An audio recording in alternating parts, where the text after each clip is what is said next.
I am here at AMC to see War of the Rohirrim. This was one of my top two anticipated movies of the year, the other one being Joker 2. Obviously, Joker 2 got bad reviews, and I ended up enjoying it. And I know this one also has mixed reviews with some bad reviews as well. So I wonder if the trend will follow, and I'll actually enjoy this one too. I hope so, so let's go watch it. Last movie I was here for was Gladiator 2. I'm here for the War of the Rohirrim. I do want to see Moana 2. Red One, Water Robot was one of the best movies of the year. Let's go. So I always thought that it'd be cool if AMC sold merchandise. I always thought they were missing that, and they finally are, and they usually have some pretty good stuff. So I wanted to look around.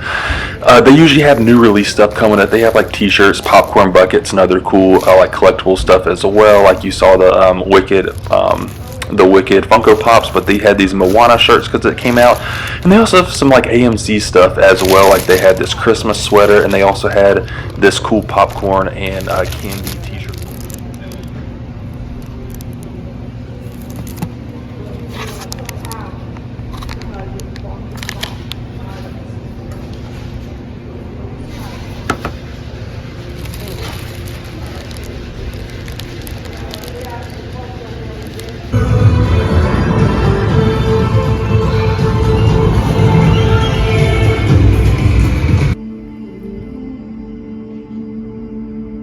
So I am back from watching War of the Rohirrim, and I have some thoughts. Let's get into it. So coming into this movie, I was very hyped for it. This was a top 5 movie that I was anticipating this year. I'm a huge Lord of the Rings fan.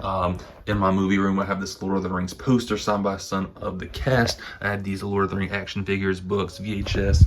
Also have the 4K, the original on DVD, the extended editions on DVD, and even met Sean Astin down there.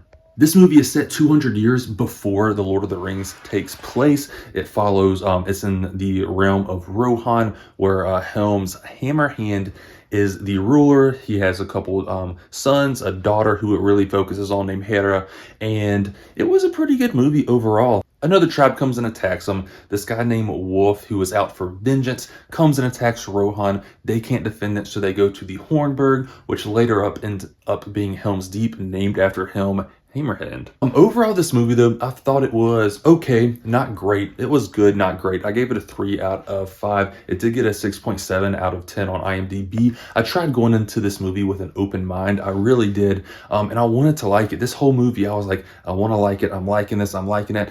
It took me about 30 to 45 minutes to get into it, but eventually I did. I just felt a lot of this movie had potential. Like the visuals were good, the soundtrack was good, voice acting was good, the story was okay, but all of it was good or above average, but nothing really was quite great. It kind of felt short, and I know a lot of people are going to compare it to the Lord of the Rings, the original trilogy, and I just feel like you can't do that here. I feel like mainly they use the Lord of the Rings IP to propel this story. I feel like this story really could have been told in any type of fantasy world that they have, and they just kind of stuck Lord of the Rings by it. I liked all the Easter eggs they had in this movie, but I feel like some of it was forced and letting you know, like, oh yeah, this is a Lord of the Rings movie, like when they were looking through the rings, and there's a couple other things they mentioned as well. I feel like they had their own story, and they're like, oh yeah, this is Lord of the Rings, but it didn't quite feel like Lord of the Rings.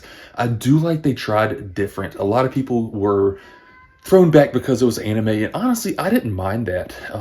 I liked that they were being different, it's told in a different story, and that we were revisiting Middle Earth again, so I had no problem with that. So overall with the movie, my likes, the voice acting was good. I did like that. I thought the visual and the fighting scenes were okay as well. There weren't a ton, but overall that part was pretty good. But here are my dislikes. They were definitely, I think it goes back to it just showing Lord of the Rings or being a Lord of the Rings movie. Didn't feel much like Lord of the Rings other than it was set in Middle Earth, and they had some Easter eggs from it, which I'm a sucker for the Easter eggs, but I feel like they kind of forced those in there. There's also a couple times where I went with my cousin, we turned and looked at each other and we laughed a couple times, and it wasn't where you were supposed to laugh at the movie. They weren't joking. It was more of like, that was kind of dumb what just happened.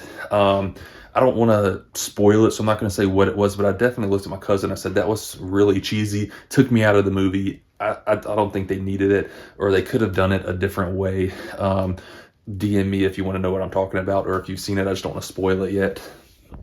There's another death in the movie as well. I'm not going to say who or what it was, but I feel like it was definitely like forced into it. There was another time I looked at my cousin and I was like, that was the dumbest thing I've ever seen, just because I feel like they wanted this to happen in the movie, but the way they did it, they didn't know how to write it. And I was just like, the characters are making dumb decisions, I guess what I was saying.